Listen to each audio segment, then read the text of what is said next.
Bonjour à tous. Alors, j'ai le privilège, une fois de plus, à vous accueillir à la partie 2 sur l'équité, la diversité et l'inclusion, l'échange de connaissances virtuelles d'Excellence en Santé Canada, pour que vous puissiez comprendre la santé des Noirs et le système antiraciste. Pour aujourd'hui,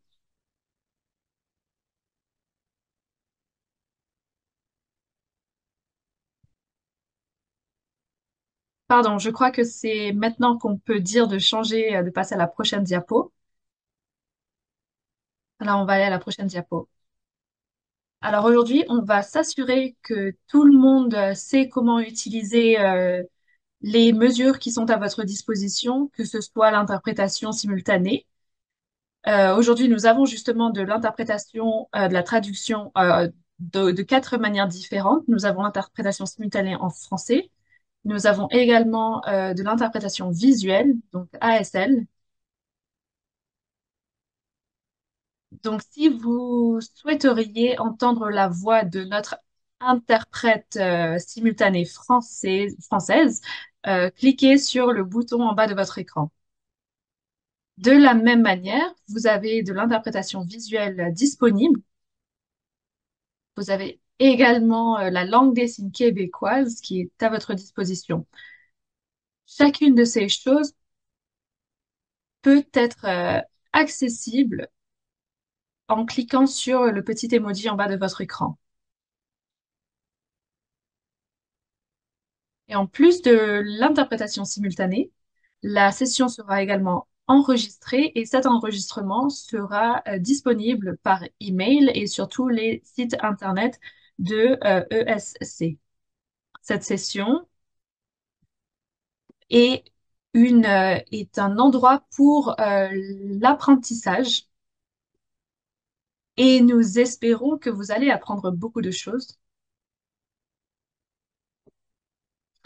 On est conscient que certaines de ces informations que nous allons vous transmettre peuvent vous créer peuvent provoquer en vous quelque chose, des sentiments. Donc, si vous avez besoin de débriefer par rapport à votre santé mentale, euh, il y a un numéro disponible pour que vous puissiez appeler un conseiller. Alors, ce numéro est le suivant, 1-888-829-5815. Alors, ce numéro a été ajouté au chat et vous pouvez le contacter à tout moment pendant la session. En cas de forte demande pour ce service, il se peut que l'on vous demande de laisser, pardon, un message vocal et que l'on vous appelle à partir d'un numéro privé. Ce numéro sera régulièrement communiqué tout au long de la session. Et puis, avant que nous commencions notre session d'aujourd'hui, je voulais simplement exprimer ma sincère gratitude à chaque personne qui nous a rejoints aujourd'hui. Nous comprenons que vous avez des emplois du temps très, très chargés, mais pourtant vous avez fait le choix d'être avec nous aujourd'hui. Alors, cette série représente notre invitation à l'apprentissage et à la croissance collective. Donc, merci beaucoup à l'équipe de la production technique qui a rendu tout cela possible.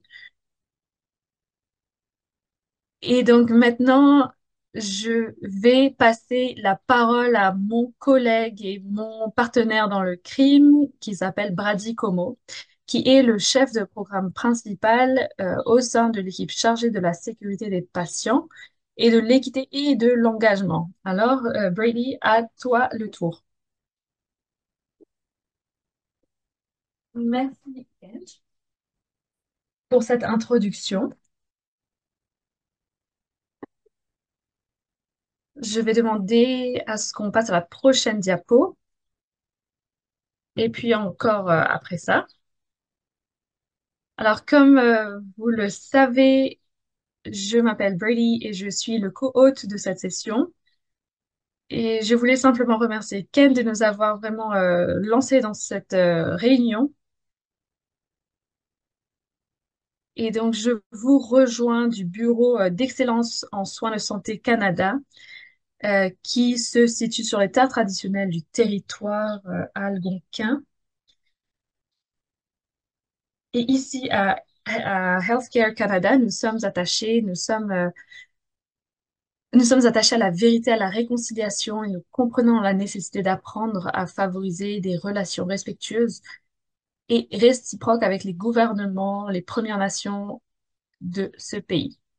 Donc, je reconnais mon propre privilège et j'honore euh, les sacrifices consentis par de nombreux membres des Premières Nations,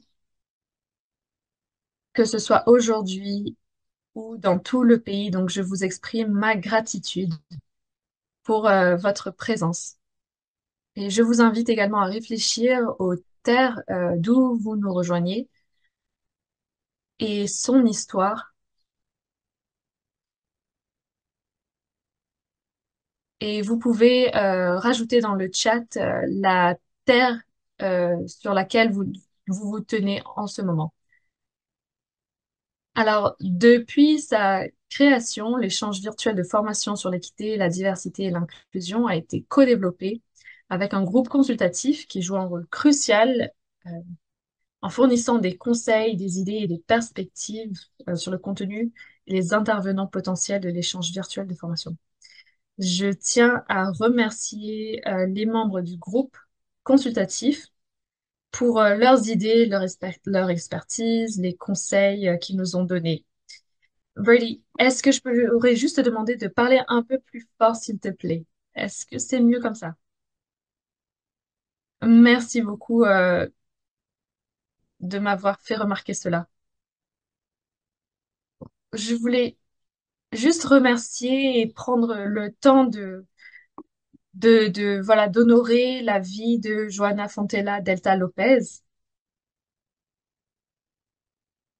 Et nous dédions cette série en son honneur pour sa précieuse contribution à son développement et pour perpétuer justement son héritage en encourageant les conversations communautaires sur l'équité et les partenariats avec les patients et les personnes qui naviguent quotidiennement dans le système de santé. Prochaine diapo. Alors que je vais passer la parole au présentateur d'aujourd'hui, je voulais simplement rappeler que à ESC, nous sommes en permanence en train d'apprendre et d'intégrer des approches axées sur l'équité dans notre travail. Et c'est une étape importante aujourd'hui dans la poursuite de ce cheminement d'apprentissage, alors que nous concentrons nos esprits sur la compréhension des approches et des théories de la santé des Noirs et du racisme systémique anti-noir. Alors, nous sommes conscients que cela implique un apprentissage, une réflexion, une responsabilisation et une adaptation continue. Et nous pensons qu'il est quand même essentiel de connaître tout cela pour garantir des soins sûrs et de qualité pour tous. Nous apprécions votre volonté d'apprendre avec nous et c'est cela qui nous rassemble d'un océan à l'autre. Je voulais aussi vous rappeler qu'il y a une boîte de dialogue qui a été configurée pour vous permettre de dialoguer avec nos panélistes. Et puis, si vous avez des commentaires ou des questions, soyez les bienvenus. Vous pouvez les poster durant la session d'aujourd'hui ou dans les coulisses et vos messages ne seront pas partagés avec l'ensemble de l'auditoire si vous ne le souhaitez pas. Voilà, il y a l'accès au soutien qui est disponible tout au long de la session et même après. J'invite tout le monde à aborder les sujets d'aujourd'hui avec humilité, compassion et autocompassion. C'est important que nous créions collectivement cet environnement où chacun est soutenu et dispose de l'espace nécessaire pour apprendre et désapprendre. Alors, si vous ressentez le besoin de faire une pause pendant la session, il n'y a pas de mal à le faire, peut-être à vous connecter avec ceux qui vous apportent de la joie. Par exemple, je trouve souvent du réconfort dans la présence de mon partenaire et de mon petit chien qui est assis juste à côté de moi.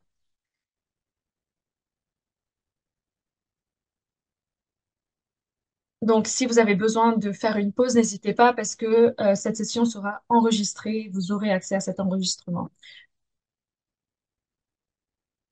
Donc, si vous avez besoin d'entretenir, de tenir un journal, n'hésitez aussi Surtout pas, parce que du coup, ça va vous permettre de traiter votre expérience et vos points de vue.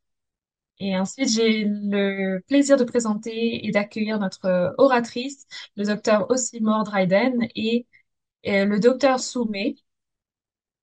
Alors, Madame Omisour est une femme noire et queer et professeure agréée. Elle est titulaire de la chaîne de recherche James R. Johnson en études noires canadiennes à la faculté de médecine. Elle est directrice par intérim du Black Studies Research Institute à l'université d'Annecy. Et elle est la cofondatrice et la co-directrice de l'organisation nationale The Black Health Education Collaborative. C'est une expert internationalement reconnue en matière de santé des Noirs, d'analyse de la diaspora noire queer et d'équité antiraciste en matière de santé. Alors, je vais lui passer la parole aujourd'hui pour cette session. Merci beaucoup, Brady, et bienvenue à tous. Je suis heureuse d'être parmi vous pour la session numéro 2. Je vais être rejointe par notre collègue, professeur Soumé, également. Nous allons commencer. Nous avons beaucoup de choses à partager et aujourd'hui, j'aimerais vraiment m'assurer que nous avons une opportunité de répondre à vos questions, pas comme la session dernière. Donc voilà, merci de nous avoir rejoints. Nous sommes à peu près à ce stade 235 personnes. Merci pour votre présence. Alors, nous sommes ici pour discuter de la partie 2 pour comprendre les approches et les théories de santé de la population noire et le racisme systémique à son égard. Nous avons fait la partie 1 en mai, c'est-à-dire le mois dernier. J'espère vraiment que les gens ont compris pourquoi c'est important de se plonger en profondeur dans ce sujet et dans l'importance historique de l'histoire noire et comment est-ce que nous voyons la manifestation aujourd'hui, par exemple en Ontario, comment nous utilisons les, les discours dans la collaboration avec les Noirs. Alors aujourd'hui, on va commencer avec la collaboration pour l'éducation sanitaire des Noirs. On va rester sur cette diapo. Donc, c'est une organisation internationale. Les gens qui en font partie viennent de tout le pays. Et donc, nous voulions simplement commencer par reconnaître l'histoire que les Noirs ont au Canada et pourquoi c'est important de comprendre pourquoi les Noirs ne sont pas des colons et pourquoi c'est important de comprendre la relation qu'ils entretiennent avec les personnes natives autochtones et pourquoi elles sont similaires au travers, entre autres, par l'esclavage et par leur oppression.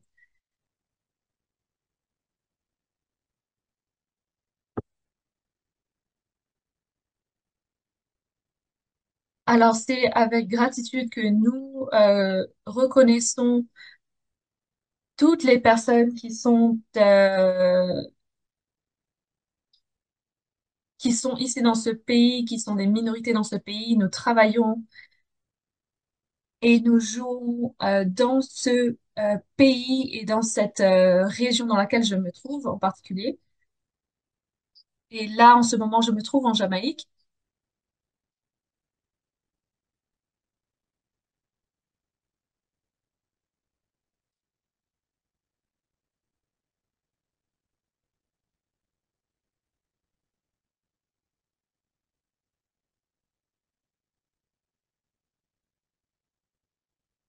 Alors, je tiens simplement à reconnaître ces tribus, les Crédits, les Cris, les Ojikri, les Kanienke Haka, les Dakota, et puis bien sûr toutes les nations métisses de la Rivière Rouge.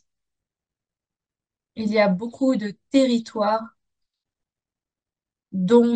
avec lesquels nous travaillons et sur lesquels nous sommes situés avec notre collectif.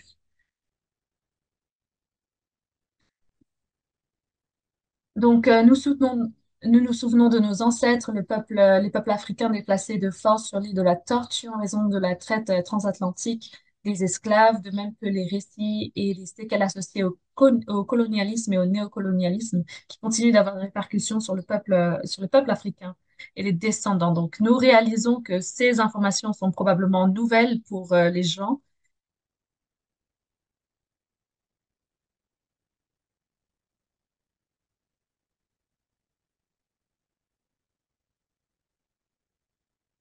mais du coup, c'est important de savoir qu'il y a eu des personnes qui ont été trafiquées, qui ont été emmenées sur l'île de la Tortue dans l'histoire, dans notre histoire. Nous reconnaissons que les doctrines et les actions communes et distinctes liées à la violence raciale et coloniale causent des préjudices aux communautés noires. Et nous reconnaissons qu'en tant que peuple africain, nous avons une responsabilité et l'obligation d'être de bons invités sur ces territoires. Nous remercions nos aînés et nos anciens et dans toutes nos communautés pour leur sagesse et leurs actions qui nous guident dans un futur plus juste.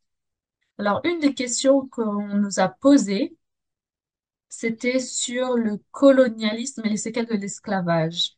Et vous voyez, j'ai utilisé différentes sortes de moyens d'éducation, que ce soit TikTok, Twitter, d'autres sites de réseaux sociaux. Et j'utilise cela parce que, en fait, ils utilisent également du matériel, du contenu. Et en fait, ça, c'est apparu sur mon feed ce matin et ça parle de la relation entre les natifs noirs et ça parle de ce que je viens de lire, c'est-à-dire la relation entre les Noirs et les autochtones dans l'île de la Tortue et au Canada. Et je voulais partager cela pour que les gens puissent comprendre que nous parlons, en fait, quand nous disons les Afro-autochtones, nous parlons des Africains qui sont au Canada, qui ont vécu dans ces communautés interreliées et qui sont aussi de descendance africaine. Et puis, en parlant des séquelles de l'esclavage, des conséquences, il faut se rappeler que ça fait partie des conséquences des colonies, parce que ça continue, le colonialisme continue à nous impacter et impacter ce qui était l'esclavage. Si nous parlons simplement de racisme et de blacisme contre les Noirs, c'est en fait l'antiracisme.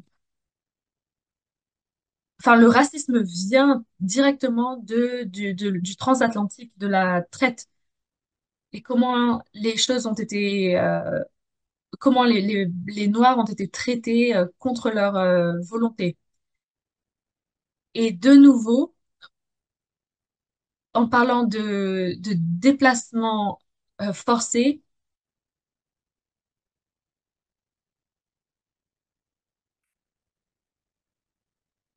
nous savons maintenant que 15 millions de personnes d'Africains ont perdu leur vie dans la traite des esclaves. Donc, que ce soit lorsqu'ils ont été emmenés au Canada, aux États-Unis ou dans les Caraïbes, d'où je viens.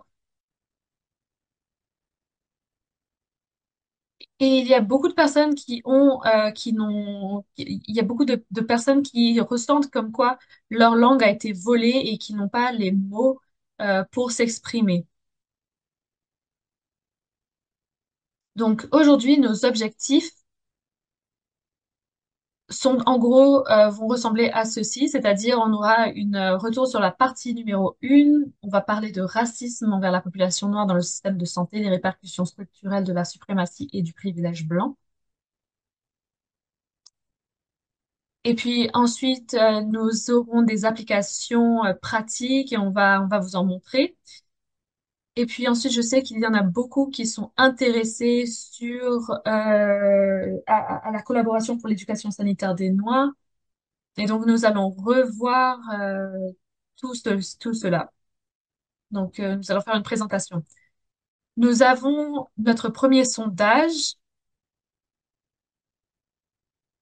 et on demande cette question. On l'a demandé la fois dernière, mais on veut la reposer. Alors, parmi les communautés autochtones et ethno-raciales suivantes, quelle est celle à laquelle vous vous identifiez le plus? Donc, choisissez une seule réponse. Allez-y, comme je l'ai dit, nous avons à peu près 247 participants.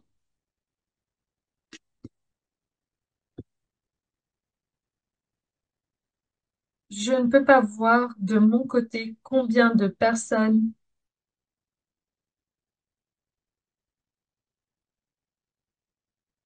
Ok, c'est super parce que j'ai une équipe super. J'ai même pas eu le temps de finir ma phrase que déjà ils ont lu dans mes pensées, ils ont affiché les sondages. Donc, bienvenue à toutes les personnes qui sont présentes ici en relation avec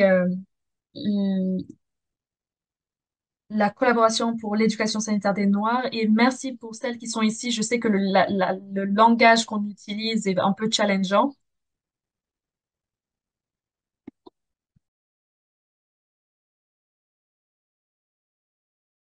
Je sais qu'il y a certaines personnes qui disent qu'ils ne peuvent pas voir le sondage, mais où est-ce qu'on en est? Ok, je pense que la plupart des gens ont voté. C'est super. Donc, vous allez voir, cette question est importante parce que ce qu'elle fait, c'est qu'elle démontre qui est dans la communauté alors qu'on parle de racisme systémique à l'encontre des Noirs et comment est-ce qu'ils abordent certaines questions.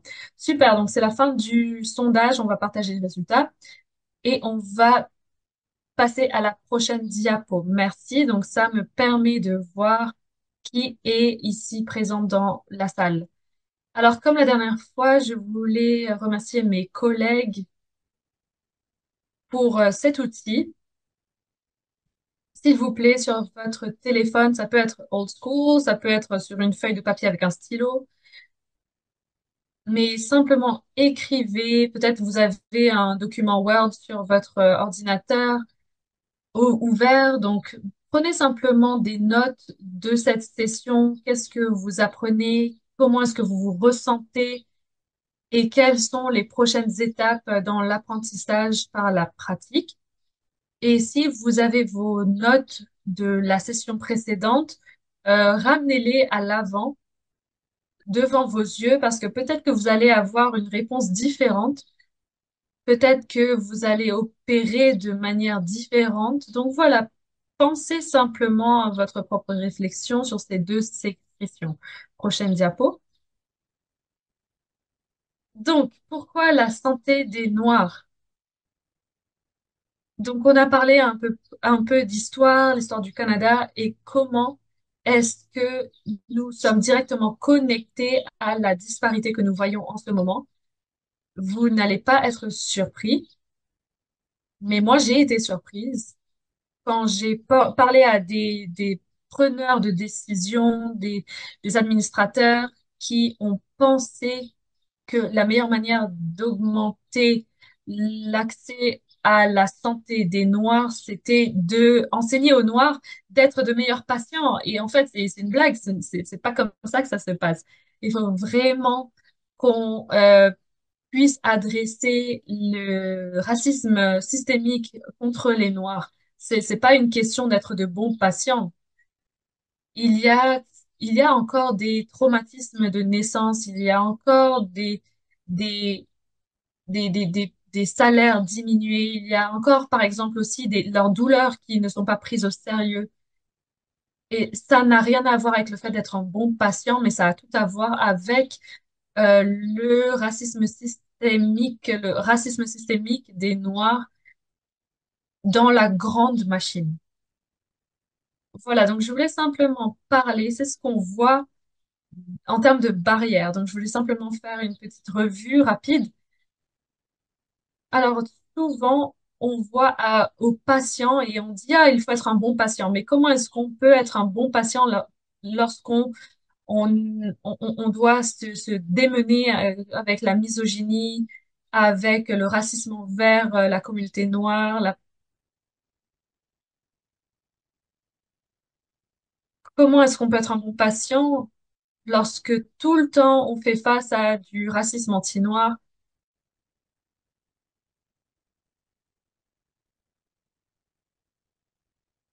Et comment est-ce qu'on peut être un bon patient lorsqu'on veut parler des problèmes auxquels font face les Noirs, on nous dit qu'on est agressif. Et comment est-ce qu'on fait quand on n'a pas l'accès à certaines choses, quand on fait face à l'homophobie, quand on fait face à voilà le capacitisme. Et il y a des choses dans nos corps qui nous empêchent d'avoir accès à la santé dont nous méritons. Donc, c'est ce que je dis. Si on veut atteindre un système antiraciste et un système de santé antiraciste, il faut absolument faire le travail inconfortable d'adresser le colonialisme et le racisme envers les personnes noires. Alors, je voulais remercier mes collègues qui sont avec moi aujourd'hui et qui ont développé cette diapo sur les différentes couches de manifestation de la blancheur. Voilà, donc par exemple, vous marchez dans une salle qui a déjà une culture, un passé colonialiste. Donc il y a beaucoup de choses avec lesquelles il faut que on puisse travailler avec. Donc c'est-à-dire il faut qu'on gère le colonialisme blanc, le colonialisme et l'esclavage, la suprématie blanche. Donc, il faut se demander qu'est-ce qui est le plus important? Est-ce qu'il faut gagner la confiance des gens et marcher ensemble? Ou alors il faut insister sur le temps et sur le fait que les Noirs ne reçoivent pas tout à temps comparé aux Blancs. Et bien sûr, il y a également le déni. Les gens qui disent, ah, je suis une bonne personne. Mais c'est pas une question de gentillesse, c'est une question de est-ce que vous êtes prêt à aborder certains sujets difficiles et challengeants. Mais on va en parler beaucoup plus dans le reste de la présentation. Et puis ensuite, je vais passer du temps à parler de l'objectivité, de la neutralité et de la suprématie blanche structurelle. Les personnes pensent qu'ils sont objectifs lorsqu'ils disent que ah, il faut juste que les Noirs soient de meilleurs patients. Mais j'aimerais vous dire que, en fait, ça ne répare pas le racisme qui est déjà présent. Ça ne casse pas les structures de la suprématie.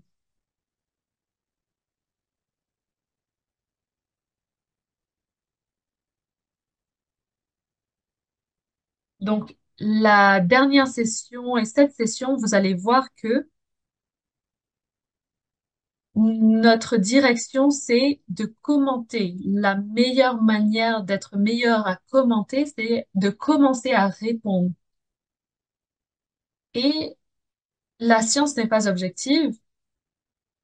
La manière dont nous analysons les données n'est pas objective, les équations ne sont pas objectives, les manières dont nous utilisons donc ces données pour développer certains programmes avec pour corriger par exemple la maladie du du foie, c'est pas objectif. Parfois, certaines personnes pensent que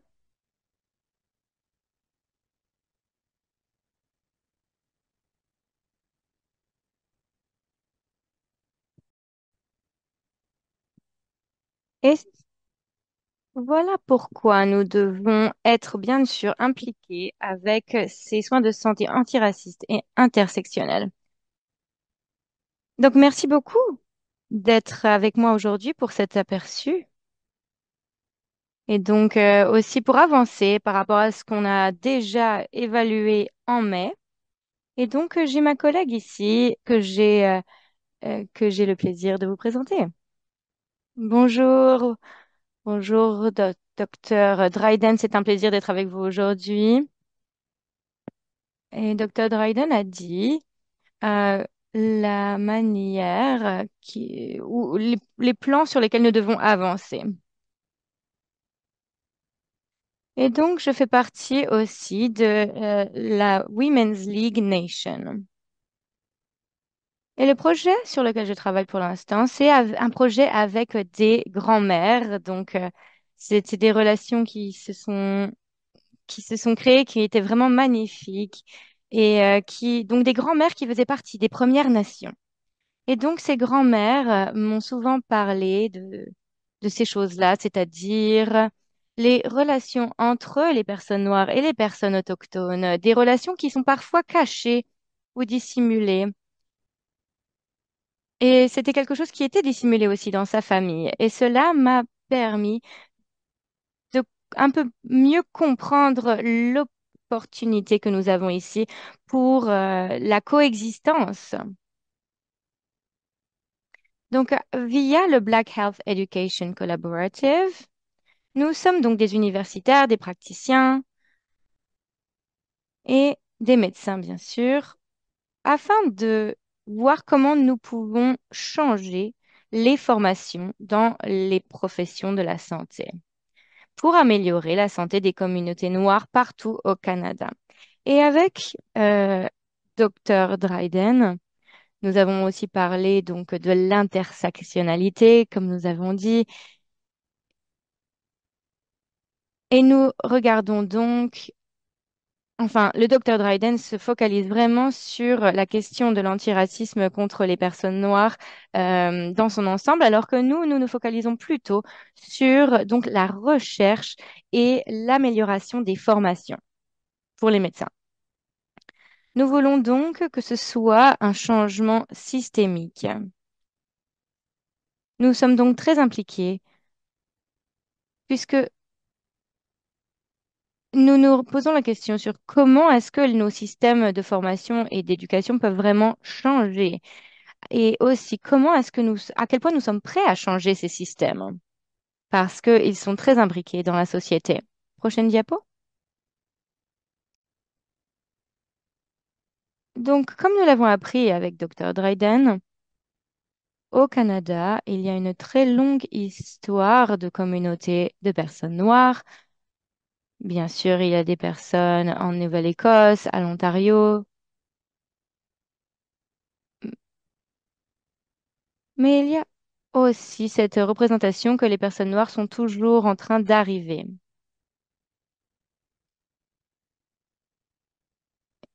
Et en fait, il faut aussi se rappeler qu'elles n'étaient pas vraiment là avant la colonisation, bien sûr. Et donc, elles composent à peu près 4,3 de la population du Canada. Et pourtant, il y a des expériences de racisme envers cette population. Et bien sûr, ces préjugés sont ancrés dans le système de santé aussi. Et si vous pensez à ce que vous avez appris en tant que professionnel de soins de santé, en fait, vous pouvez vous rappeler qu'on n'en parle pas. On ne parle pas de la santé par rapport à ces personnes marginalisées. C'est quelque chose de très abstrait. Et donc, avec les années, cela nous a poussé à penser, à amener à penser, à changer ces conversations, à aussi impliquer mieux les expériences avec les professionnels de santé et les personnes noires, afin également donc de mieux cibler les soins. Bien évidemment, les systèmes sont très lents pour répondre à cela. Prochaine diapo. L'un de nos objectifs aujourd'hui est parler de parler de comment est-ce que nous répondons à cela. Et c'est Dr. Dryden qui reprendra la parole. Oui, nous avons eu une très... Vous avez eu cette conversation avec les grands-mères, c'est incroyable. Et je pense que moi, comme j'étais en Nouvelle-Écosse, j'étais en train de converser avec quelqu'un qui était depuis 9 générations déjà au Canada. Et il disait qu'il y avait des territoires qui avaient été donnés entre les communautés, c'est-à-dire une communauté autochtone qui avait donné un territoire à la communauté noire. Et il s'agissait de Africville. Et Pas mal de personnes pensaient que c'était un projet colonialiste, mais en fait, la communauté Mi'kmaq a partagé l'entretien de ce territoire avec une communauté, la communauté noire. Et donc, c'est important de le dire. Et donc, c'est une relation et des rapports que nous connaissons très peu. Donc, merci d'avoir partagé cela. Donc, la théorie critique de la race peut être un peu bouleversante. C'est un peu beaucoup pour les personnes qui n'aiment pas la théorie. Moi, j'adore ça. Et nous avons plusieurs personnes qui parlent de cette théorie en tant que communauté de pratique. On l'a vu aussi avec ces grands-mères qui nous disaient, qui nous apprenaient leur vécu, leurs expériences, mais c'est une théorie également. Et donc, c'est quelque chose qui a déjà été documenté avec, bien sûr, des érudits et des universitaires féministes de la communauté noire et des universitaires de la communauté noire. Et cela vient parler aussi de la pratique radicale sur l'étude des personnes noires, sur l'étude du racisme lui-même. Et c'est quelque chose qui a été euh, très tangible finalement. Bien sûr, la race est une construction sociale. On parle beaucoup de race, d'origine ethnique, et on le voit presque de manière biologique, alors qu'on oublie que c'est une construction sociale. Et tout cela, la polygynie, la misogynie, c'est une construction sociale. En fait, on se rend compte que le racisme est un peu vu comme quelque chose de biologique, alors que ça reste quelque chose de social. Donc, les politiques sont créées, sont créées pour essayer d'adresser ce problème. Cela étant, c'est déjà un problème qui est présent même avant que nous entrions dans la pièce de discussion. Et cela vient finalement renforcer la pratique du racisme quotidien. Et maintenant, bien sûr, nous sommes en train de discuter avec le Conseil fédéral canadien et nous continuons d'avoir cette discussion.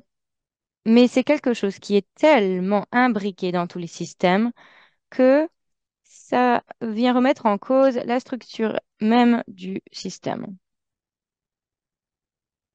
Bien sûr, maintenant, comment est-ce que nous pouvons passer à l'action? Justement avec ça, avec l'action. Mais bien sûr, le racisme était déjà là avant que nous venions sur cette terre.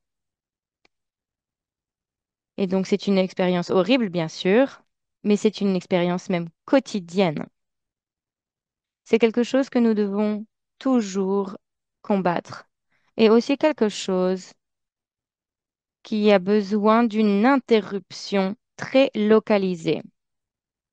C'est pour cela qu'il faut être volontaire pour avoir ces discussions peut-être inconfortables, parce que avec le silence, le fardeau du racisme restera toujours là.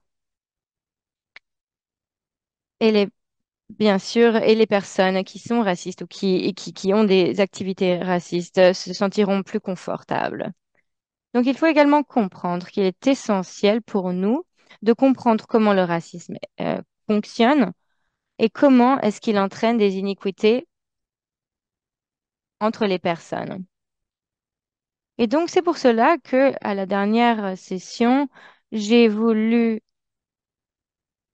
mieux comprendre comment les racismes est perpétué au niveau vraiment micro, au niveau le plus minuscule possible, le granulaire possible pour pouvoir mieux comprendre comment ces systèmes s'articulent. C'est-à-dire comment, non seulement comment est-ce que cela s'est articulé dans l'histoire, mais surtout comment est-ce que cela continue de se passer dans la vraie vie, dans la vraie vie de nos jours et dans tous les systèmes actuels. Prochaine diapo. Avant, je voudrais juste partager quelques exemples. On, par- on parle parfois donc de cette race qui est une construction sociale et que nous sommes ce que nous sommes. Et Tilla est une personne d'Afrique du Sud, c'est une artiste. Peut-être que vous avez dansé sur ses musiques l'année dernière, mais elle apporte ce débat très intéressant de qui est-elle, la personne qu'elle est. Et elle dit, ben voilà, je suis de couleur parce que la communauté d'Afrique du Sud est racisée. Et parfois, bien sûr, si nous parlons d'un contexte, par exemple en Amérique, eh bien, le contexte, les personnes font une grimace parce qu'il y a tout ce contexte qui vient apporter des préjugés. Alors qu'elle dit, mais non, je suis racisée. Ça fait partie de mon identité culturelle. Donc, parfois, entre la même personne, la réaction sera différente. Je parlais aussi à quelqu'un qui venait des îles Samoa et qui habitait en Nouvelle-Zélande. Et lorsqu'il va aux États-Unis, à chaque fois qu'il arrive aux États-Unis, il devient quelqu'un qui appartient apparemment à la communauté Latinx. C'est simplement la manière dont la société autour de lui va interpréter son apparence. C'est pour simplement dire que la manière dont les personnes vous voient vont bien sûr changer en fonction de leur vécu. Merci beaucoup pour cela, cette allocution. Et c'est un très bon exemple, car lors du curriculum de notre université, nous voulions mettre à jour les cas d'utilisation. Et par rapport nous avions un cas d'utilisation sur un patient et on a rendu cette personne grecque. Et en fait, ce qu'il se passe, c'est que parfois, vous pourriez très bien avoir la maladie de Crohn et être une personne noire, mais parfois, il y a des a priori qui disent, par exemple, que si une personne noire a des douleurs, ce sera sickle cell et telle ou telle maladie, parce que c'est simplement la manière que ça se passe d'habitude. Et, et même si parfois, ils se rendent compte qu'en fait, les symptômes sont exactement les symptômes de la maladie de Crohn. Mais en fait, c'est simplement pour vous expliquer que même là-dedans, nous voyons le racisme. Ici, vous pouvez voir qu'il y a les thèmes 1, 2, 3, 4 sur comment la conscience de l'origine ethnique est organisée. Ici, nous avons donc la construction sociale du savoir, des relations raciales, pardon,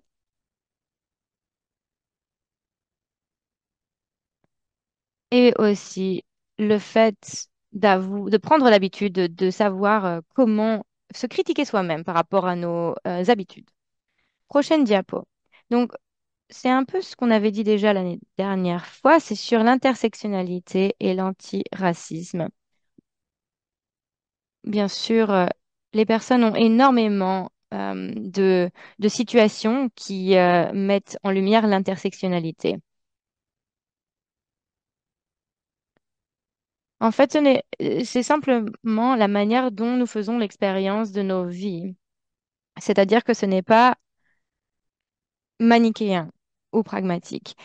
Il y a énormément de paramètres qui entrent en compte. Et donc, lorsque nous sommes une personne noire, on n'a pas simplement le racisme contre une personne noire.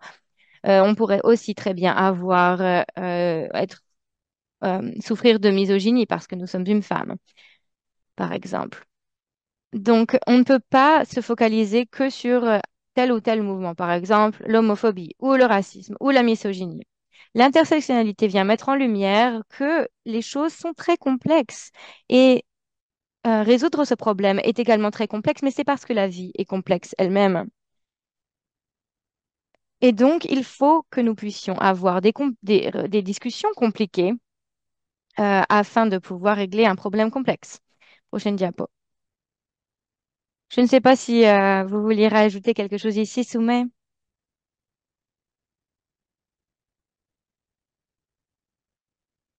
Non? Ah, pardon. J'essayais de vous voir sur mon petit écran. Donc,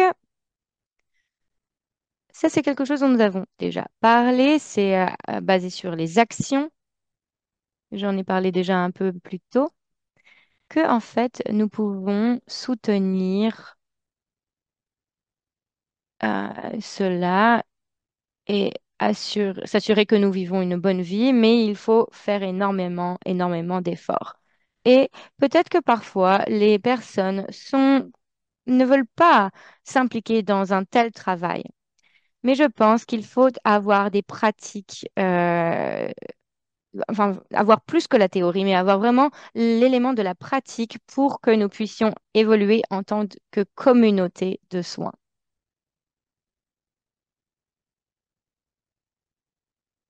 Prochaine diapo.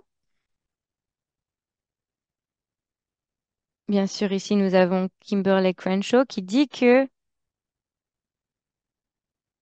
l'idée que nous avons tous la même vie est fausse. Bien sûr, énormément de choses et d'aspects, comme par exemple son orientation sexuelle, vient complètement changer notre expérience de la vie. Et à chaque fois que nous essayons de dire que nous sommes objectifs, nous ne le sommes pas en réalité. Prochaine diapo. Et cette diapo, pour moi, est très intéressante. Bon, on dirait que c'est magnifique, c'est une belle image, mais si on regarde vraiment toutes les catégories, ce sont ce genre de discussions que nous devons avoir. Elles sont importantes. Et cela vient vraiment donner une vision d'ensemble de la complexité de la question. Ok, nous avons un prochain sondage. Je crois que nous sommes à la deuxième question. On peut faire la première et la deuxième, peut-être? Alors, donc voici un tout petit aperçu. On va maintenant passer à ce sondage. Donc, votre organisme fournit-il des activités de formation ou de sensibilisation fondées sur des compétences éclairées par des données probantes au sujet du racisme envers la population noire? Comment est-ce qu'elles sont développées? D'où est-ce qu'elles viennent?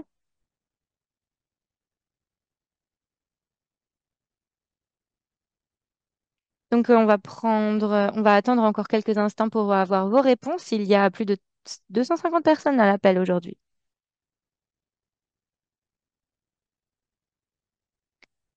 Je suis contente que le sondage fonctionne pour vous maintenant. J'espère que vous pourrez aussi répondre.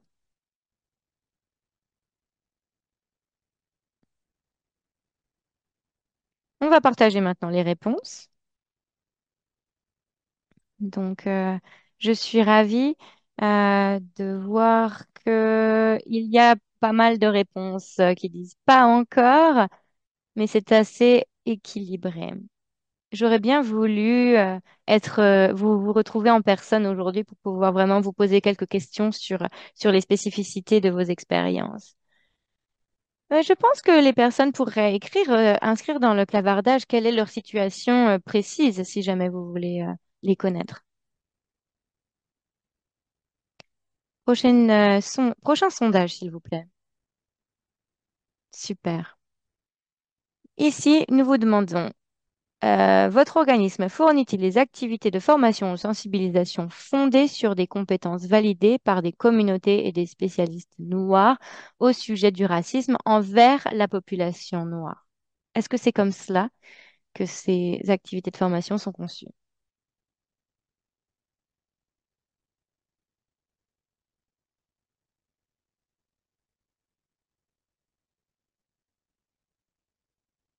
Merci beaucoup de partager cela.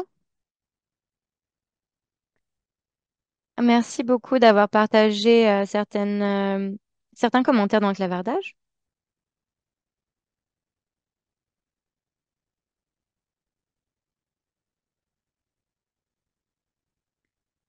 Euh, est-ce qu'on peut dire, est-ce qu'on peut dire pas encore si on n'a pas en fait vraiment d'espoir? Je ne sais pas. Mais non, essayons d'avoir un peu d'espoir. C'est super. On va maintenant partager les résultats de ce sondage. Merci. Merci. Peut-être qu'il y en a certains qui n'ont pas eu le temps de répondre. Mais enfin, c'est pas grave. On va avancer maintenant avec les diapositives. Merci beaucoup d'avoir participé. Prochaine diapo, s'il vous plaît. C'est à soumet maintenant. Merci, docteur Dryden. Donc, il y avait une question dans le clavardage. Et qu'est-ce qu'on voulait dire par compétence? Eh bien, si vous voulez, on en parlera un peu plus après, mais c'est surtout par rapport aux compétences par rapport à l'antiracisme contre les personnes noires. Et pourquoi est-ce que nous avons besoin de compétences? Eh bien, on pense à notre apprentissage, je pense qu'il faut que, bien sûr, nous ayons des formations sur la situation des soins de santé pour les personnes noires, ainsi que les différentes activités antiracistes que nous pouvons mener. Donc, il s'agit aussi donc de combler ces lacunes dans les programmes de médecine et de santé publique au Canada, et aussi créer des communautés de pratique. Ce n'est pas forcément quelque chose de complètement théorique.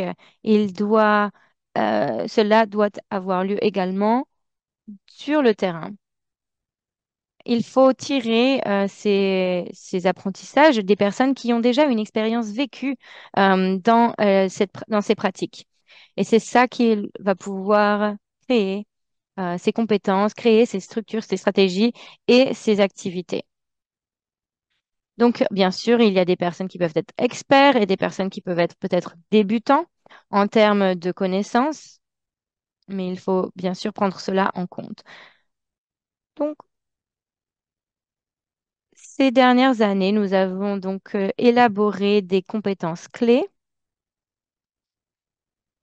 aussi grâce à une étude que je vais bientôt décrire. Prochaine diapo. On a travaillé. Est-ce que nous avons sauté une diapo? Ah oui, bravo. Donc, avant que je parle des compétences elles-mêmes, je vous donne déjà la fin, la conclusion. On savait déjà qu'il n'y avait pas énormément de travail qui avait lieu dans cette discipline, mais donc on a commencé avec deux disciplines. Et nous avions essayé de commencer là où nous trouvions. Et donc, nous avons essayé donc de parler à des personnes noires, de savoir quels étaient leurs avis par rapport aux différentes formations. Et donc, nous avons eu un très petit pourcentage de participation. Alors que maintenant, il y a un protocole spécifique aux personnes noires à l'Université de Toronto. Donc, pour le développement des compétences, nous avions deux choses en particulier. Donc, l'élaboration de compétences essentielles en santé publique au Canada. Donc, c'est-à-dire comment est-ce que nous impliquons les communautés noires au sein de ces formations afin de développer des compétences qui leur sont euh, plus bénéfiques. Et nous avons aussi fait élaborer des objectifs d'examen avec le Conseil médical du Canada, avec différents docteurs qui étaient impliqués activement dans l'élaboration de ces objectifs d'examen en santé. Nous avons aussi continué de consulter et de mobiliser les communautés noires partout au Canada, et cela a pu vraiment refléter les expériences très vastes au sein du pays. Nous avons fait des différentes consultations pour que cela puisse bien sûr informer nos pratiques. comment est-ce que nous avons élaboré nos énoncés? Nous avons commencé avec une analyse documentaire et une des choses les plus intéressantes ici était comment nous allions communiquer avec des chercheurs, avec des universitaires et des personnes aussi qui n'étaient pas forcément, qui ne faisaient pas forcément partie de la communauté de la santé. Il fallait aussi parler avec les personnes qui étaient dans les sciences sociales, dans les humanités, non, pour s'assurer que nous ayons une perspective très large et non pas seulement la perspective de personnel de santé. Donc, prochaine diapo.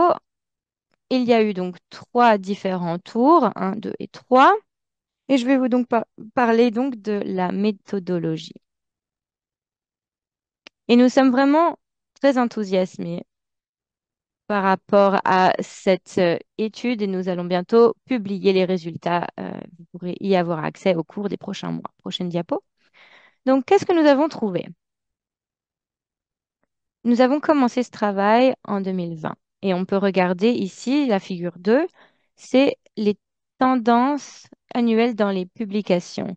Et donc, lorsque nous avons commencé nos recherches, nous nous sommes rendus compte que euh, finalement,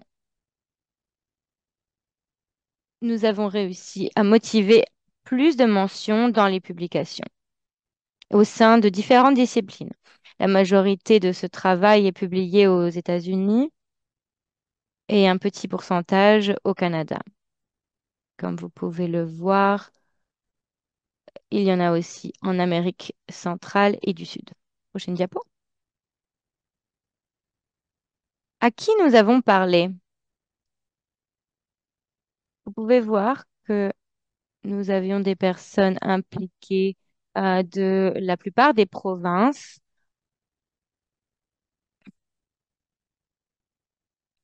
Et il y avait aussi énormément de disparités en termes d'années d'expérience dans la discipline. Il y avait des personnes qui étaient simplement des nouveaux universitaires ou des nouveaux chercheurs, ou bien des experts qui avaient été, eh bien, par exemple, dans la santé publique depuis des années.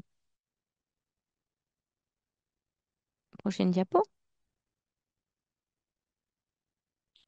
Ce que je voudrais vous dire par rapport à ça, c'est que on ne cherchait pas forcément 100% d'acceptation ou de se mettre d'accord. Il s'agissait plutôt d'avoir une discussion entre experts.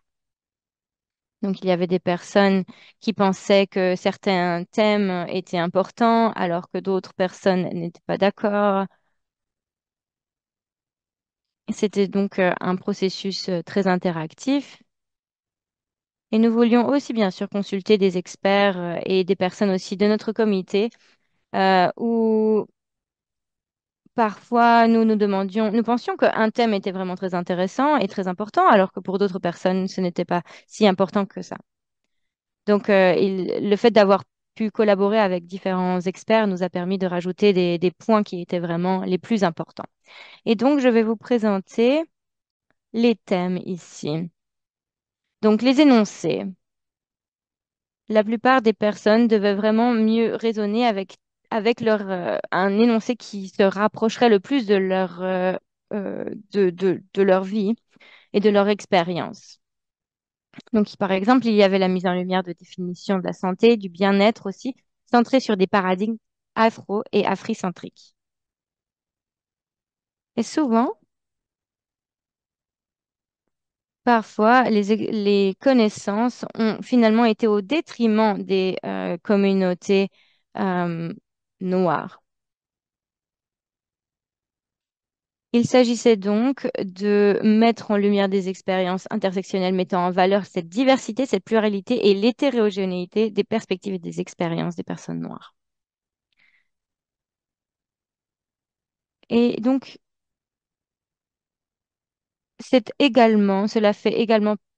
mm, cela prend racine dans l'intersectionnalité pour mieux comprendre la complexité et la pluralité des expériences.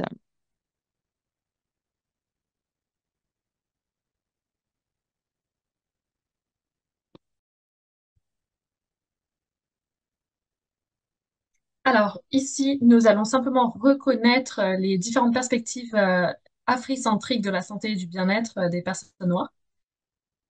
Alors, la deuxième partie va parler de ce que l'on sait déjà, et puis ensuite de notre opinion en tant que praticien. Quel est le but de cette connaissance? Le but, c'est d'améliorer la santé de notre communauté. Donc, lorsque nous apprenons quelque chose, nous devons faire quelque chose pour améliorer la situation. Et puis ensuite, nous voulons étudier, parler de comment est-ce que les scientifiques noirs ont étudié la chose et ce qu'ils ont trouvé, parce qu'il y a beaucoup de connaissances qui est cachée. Puis ensuite, nous allons passer à la prochaine diapo. Notre deuxième thème parle de la race, qui est un construit sociopolitique et historique. Nous en avons parlé à la dernière session. On va simplement vous rafraîchir la mémoire. Donc, je fais en gros le lien entre cette histoire et ce qui se passe en ce moment dans le système de santé. Prochaine diapo. On ne peut pas mettre l'emphase plus que cela en disant que la race, en fait, c'est un construit sociopolitique et historique. Et c'est important parce que si on voit la race comme étant quelque chose de biologique et de naturel, on voit qu'il y a des choses qui se passent dans notre communauté et les gens disent, ah, bah, c'est normal. Mais si on voit la race comme un construit sociopolitique, historique et d'oppression, alors dans ce cas, on comprend euh, tout, toutes les différences dans le racisme. Donc, il faut vraiment pouvoir comprendre les différences, la variation génétique et l'ascendance génétique et les facteurs de risque d'origine sociologique chez les communautés et les patients noirs.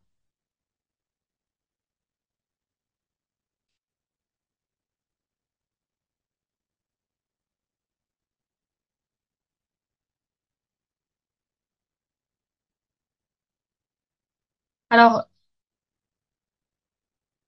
c'est vraiment important pour nous, les personnes dans le domaine de la santé, de faire la différence entre la race comme étant un construit sociopolitique et comme quelque chose étant biologique.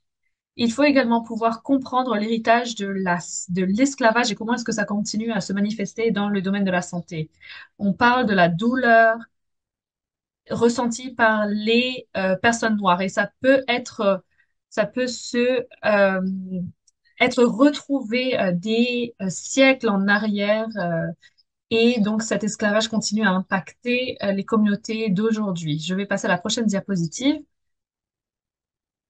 Est-ce que ma collègue veut parler du thème 3 peut-être? Ou est-ce que tu préfères que je continue? Ok, je ne te vois pas, donc je vais continuer. Alors, le thème 3 parle du racisme envers la population noire et les différentes formes de racisme. Donc, il y a des implications à comprendre comment le système raciste de quoi est-ce qu'il se constitue. On va passer à la prochaine diapo. Premièrement, il faut qu'on définisse ce qu'on veut dire par racisme anti-noir. C'est une forme distincte de racisme qui affecte les populations noires et donc ce sont des idéologies qui sont maintenues en place pour pouvoir provoquer, continuer ce racisme contre les Noirs. Il faut qu'on puisse développer les outils nécessaires. Donc il y a des règles écrites et non écrites pour pouvoir nous aider à arrêter la perpétuation du racisme anti-noir. Alors peut-être que certains se disent, ah, c'est un manque de ressources qui fait qu'on ne peut pas adresser le racisme. Mais en fait, il faut qu'on pense au racisme anti-noir qui est manifesté historiquement, mais également aujourd'hui. J'aime ce que tu disais, Dr. Dryden, par rapport à l'histoire qui continue à avoir un impact. Ce n'est pas simplement au Nova Scotia et dans les communautés du Nova Scotia, mais vraiment dans dans tout le pays. Et dans toutes ces dans toute l'histoire du pays et de nos communautés, nous pouvons voir que ce racisme existe. Nous allons simplement parler du sixième. Est-ce qu'on peut retourner à la dernière diapo? La diapo 6, voilà, donc le point numéro 6 parle des stéréotypes et des préjudices et des préférences. Et nous allons justement parler quel est le lien avec la population, la communauté noire. On va du coup continuer et passer à la prochaine diapo. Ici, nous parlons du racisme anti-noir comme étant un déterminant structurel de la santé et les iniquités en matière de santé touchant les personnes noires.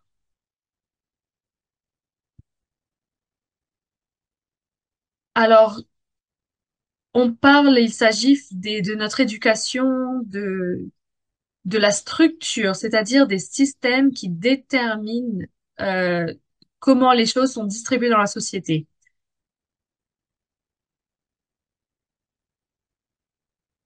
Donc, le racisme est un système qui peut être influencé, qui peut influencer, pardon, toutes les autres sphères de la société. C'est pour cela que c'est important pour nous. Prochaine diapo. Alors ici, le premier point parle de la relation entre le racisme et les déterminants structurels de la santé. Donc, il y a des facteurs structurels, c'est-à-dire les systèmes sociaux, politiques, culturels et économiques. Alors, un des défis sur lequel nous nous concentrons, donc on passe beaucoup de temps à déterminer le problème, mais il faut qu'on se pose la question, qu'est-ce qui détermine la santé, le bien-être pour les communautés? Et c'est pour cela qu'il faut qu'on se pose la question pour que nos communautés noires puissent être en bonne santé et se sentir bien. Voilà, donc il faut savoir décrire l'influence de l'anti-noirceur et du racisme envers la population noire dans les façonnements déterminaux sociaux et de la santé et des iniquités dans les résultats cliniques chez les communautés, mais aussi savoir quand et comment réorienter les discussions sur la confession, la compétence culturelle pour vraiment incorporer les facteurs structurels. Il faut savoir qu'est-ce qui est en train de se faire dans notre communauté et il faut penser aux structures qui influencent nos communautés et puis ensuite intégrer tout cela dans, dans une approche qui incorpore le traitement. Donc, c'est important que nous mettions en œuvre des interventions interprofessionnelles, interdisciplinaires et intersectionnelles parce que si nous sommes sérieux, il faut que nous impliquions le système de santé parce que le système de santé influence tous les autres systèmes pour les communautés. On va passer à la prochaine diapo et on va parler de l'autre thème. Alors, vous voyez la progression. On a commencé avec comprendre le racisme dans la société et puis ensuite, là, on parle du racisme envers les Noirs dans le système de santé et ses effets sur les résultats cliniques. Donc, il faut qu'on se demande comment est-ce que les biens de santé, les soins sont délivrés, est-ce qu'ils sont même délivrés aux patients de la bonne manière. On va passer à la prochaine diapo. De nouveau, nous avons des exemples spécifiques de ce qu'on veut, sur lesquels on veut se concentrer. Le premier point parle du fait que l'antiracisme noir est à l'œuvre dans certaines politiques, parce que certaines personnes n'ont pas l'accès aux soins ni à la pratique des soins. Par exemple, il y a des Noirs qui peuvent attendre jusqu'à ce que leurs symptômes soient lorsque leurs symptômes soient dégradés, jusqu'à ce qu'ils aillent, soient enregistrés dans le système de santé. Donc voilà, c'est pour ça qu'il y a des opportunités de changement à beaucoup de niveaux différents. Il faut que nous puissions, alors je regarde au troisième point maintenant, il faut analyser comment nous fonctionnons, comment la clinique ou la communauté fonctionne et comment la communauté, les relations entre la communauté et les praticiens et les aspects de la santé qui ont besoin d'être améliorés. J'aimerais mettre en valeur le point numéro 5 qui parle des données raciales et donc la justice des données, la souveraineté des données dans le contexte de la santé des personnes noires.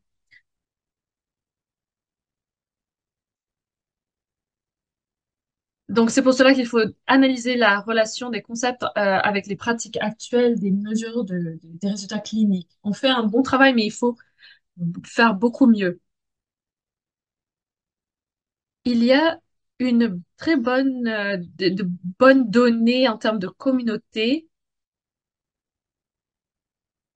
et il y a beaucoup de systèmes de santé qui commencent à développer ces outils. Je sais qu'il y a quelques semaines à peine, à Toronto, ils ont publié des données sur la communauté noire dans la santé. Et donc, ces données sont menées, sont gérées par les communautés elles-mêmes, mais également transmises aux autorités. Donc, le thème 6 parle des soins tenant compte des traumatismes et comment ce genre de soins peut être géré dans les communautés noires. Prochaine diapo. Alors ici, nous décrivons en gros le traumatisme racial qui est une forme qui sont les effets sur le cerveau et d'autres parties du corps. Et on parle de comment on peut décrire ces traumatismes dans le système de santé, dans les communautés noires. Et comment est-ce qu'on peut approcher les communautés noires avec ces soins. Alors, thème numéro 7, là, on parle des individus et comment est-ce qu'on comprend sa propre identité sociale et son rang social et la mesure dans laquelle nous pouvons changer, amener du changement et comment et en quoi dans notre vie nous contribuons au racisme.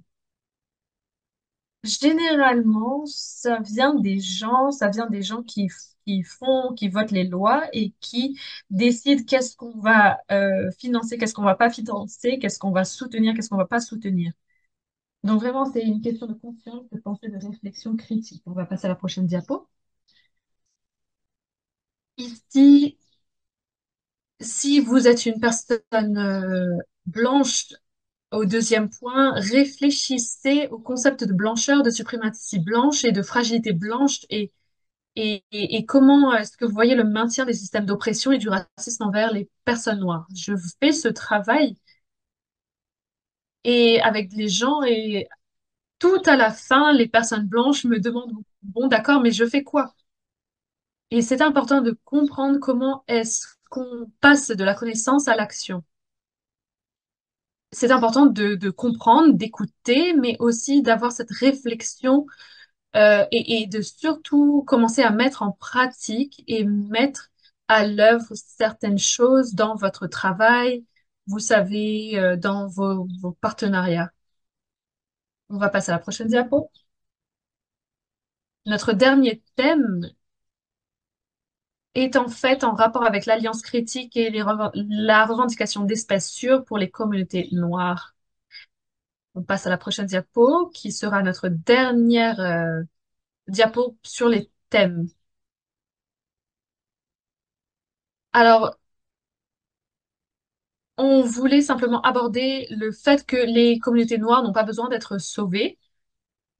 Toutes les communautés noires ont besoin de personnes qui ont des privilèges et qui marchent à leur côté en solidarité, dans la confiance, dans le partenariat et avec lesquels ils peuvent s'asseoir pour avoir des conversations difficiles. Et c'est pour cela qu'il faut comprendre que notre futur à tous est entremêlé. Ce n'est pas une question de sauver qui que ce soit, mais de plutôt marcher les uns avec les autres et de changer les systèmes. Et cela inclut comment nous pouvons intervenir dans différents cas. Et il y a beaucoup de fois où nous voyons dans nos systèmes où nous voulons intervenir, mais nous laissons les choses aller. Et on se dit, ah, je vois qu'il y a quelque chose de raciste en train de se produire et voici comment je vais agir.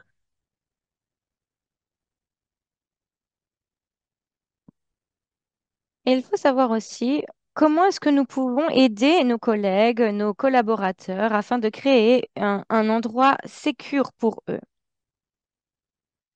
Donc, je vous remercie. Je crois que maintenant, nous avons parlé de toutes nos capacités que nous avons essayé de mettre en lumière. Donc, prochaine diapo ici, je voudrais vous dire que vous pourrez avoir accès aux diapositives. Et donc, ça, c'est les choses que nous essayons de faire maintenant, c'est-à-dire comment est-ce que nous pouvons, au sein des institutions médicales, et nous souhaitons identifier les choses les plus importantes ici afin de continuer notre travail. Prochaine diapo.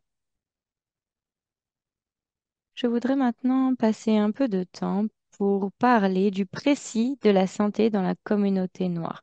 Docteur Dryden, voudriez-vous ajouter quelques commentaires sur les compétences? Ah oui, moi je les adore. Je ne sais pas si vous les avez bien aimées.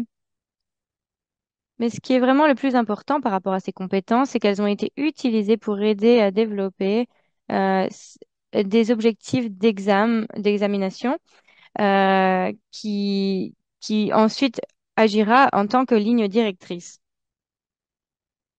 Cela pourra aussi, avec le Conseil médical du Canada, en consultation avec notre organisme, cela permettra de donner des informations aussi aux étudiants. Il s'agit donc de recommandations pour les examinations et cela va pouvoir vraiment euh, donner énormément de contenu. Et donc, toutes les universités vont pouvoir se poser la question, comment est-ce que nous pouvons inclure le contenu par rapport aux soins pour la communauté noire dans nos curriculums? Et ces compétences vont vraiment informer la santé publique dans son ensemble et le développement des nouvelles pratiques. S'assurer aussi que les médecins vont sauront qu'ils sont en train de faire un progrès positif par rapport à ces développements. Merci beaucoup pour cette allocution. Donc, qu'est-ce que le précis de la santé dans la communauté noire? Donc, on a parlé beaucoup des compétences et aussi les choses que nous avons besoin de connaître. Et en fait, ce précis est une formation afin de donner une introduction au racisme anti-noir au Canada par rapport à la santé.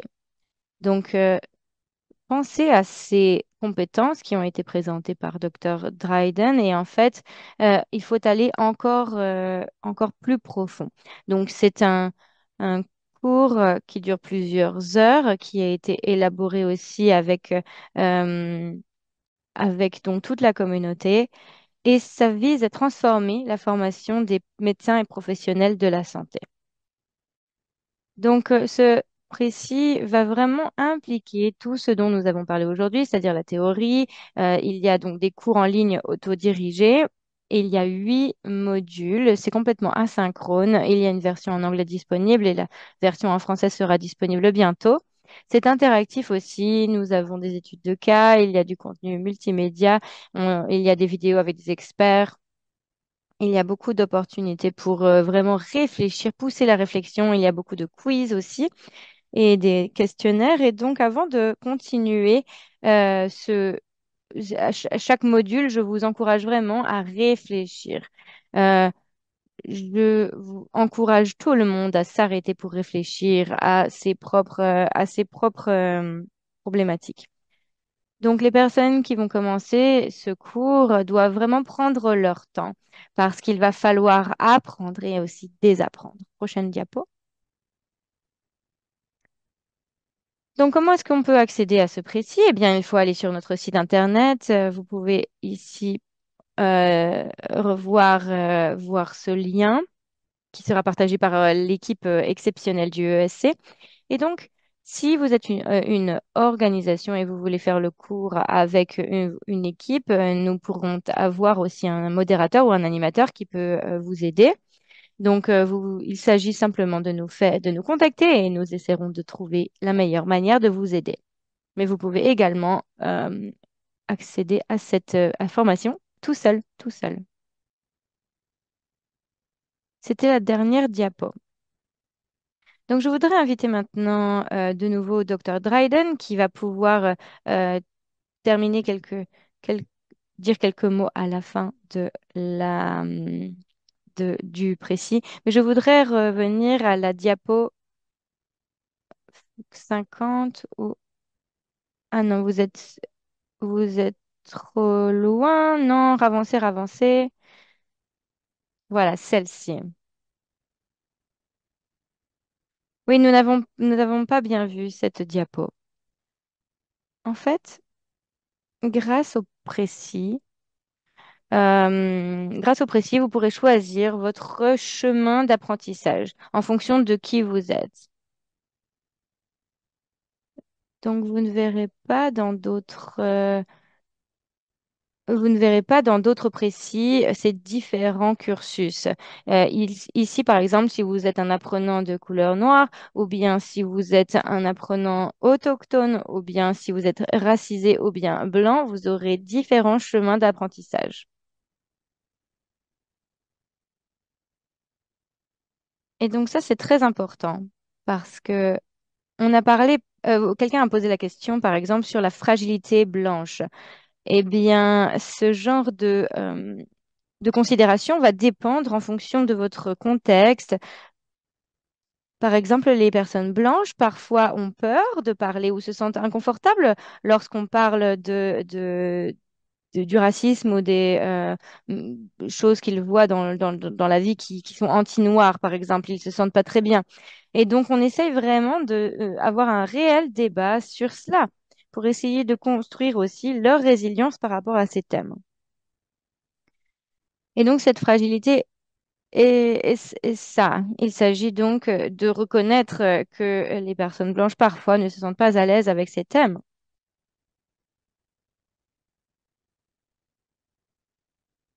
Et donc, ces différents chemins d'apprentissage sont uniques. Donc voilà, je voulais simplement rajouter cela. Prochaine diapo. Oui, on a déjà vu ça. Prochaine diapo. Je ne sais pas pourquoi est-ce qu'il y a une question ici, mais c'est pas grave. Il y avait une question par rapport aux compétences. Il y a plus d'informations sur cela sur notre site internet et également sur comment s'enregistrer au sein du Black Health Collaborative. Nous savons aussi que le MCC ont déjà approuvé cet examen pour la santé et la situation des soins de santé pour les personnes noires, mais cela, je pense, pourra faire partie du cursus en 2026. Et donc, parce que la faculté doit prendre du temps pour pouvoir impliquer ces formations, euh, sont bien oui, impliquer ces formations dans le cursus. Donc, je voudrais rajouter que nous travaillons aussi avec des différentes facultés de médecine. Donc, si vous n'avez pas encore été contacté par nous, n'hésitez pas à nous faire signe et nous voudrions bien sûr vous parler. Et nous avons vraiment envie de pouvoir préparer ce cursus vraiment et nous voulons aussi aider les facultés à être préparées par rapport à cette formation. Il y a énormément de discussions qui sont en cours avec aussi bien sûr les soins de santé, mais également d'autres disciplines parce qu'il y a énormément de travail à faire dans beaucoup, beaucoup de contextes différents. Pour le dernier sondage ici. Ah, passons à la dernière diapo. Voici les bailleurs de fonds, les personnes qui nous ont financés. Et nous voudrions remercier la Dalhousie University, la Temerty Faculty of Medicine de l'Université de Toronto, la Dalalana School, et les Black Opportunity Fund, le Black Founders Network, qui continuent de nous aider. Je ne sais pas si vous voyez le sondage, mais c'est la toute dernière question. Dernière question.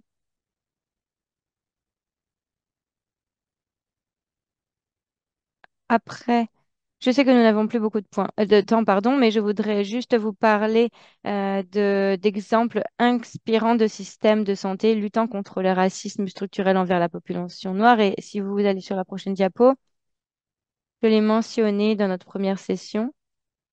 C'est le plan ontarien pour la santé des Noirs qui se focalise sur trois piliers intéressants. Prochaine diapo. Nous avons aussi le bureau de santé de Middlesex London. Ici, nous avons un plan d'action contre le racisme envers les personnes noires du bureau de santé de Middlesex London. Prochaine diapo. Le centre de toxicomanie et de santé mentale, qui a également un plan d'action contre le racisme anti-noir. Et encore une autre question, comment devenir une meilleure personne alliée ou complice? Voici 5 étapes importantes pour devenir une personne alliée. Donc voilà, qu'est-ce que cela veut dire? Comment est-ce que nous pouvons avoir plus de compassion, plus d'empathie? Comment faire si la personne en face est mal à l'aise, etc. Et ensuite, nous avons aussi quand l'alliance ne suffit pas, c'est-à-dire que nous avons besoin de plus de complices.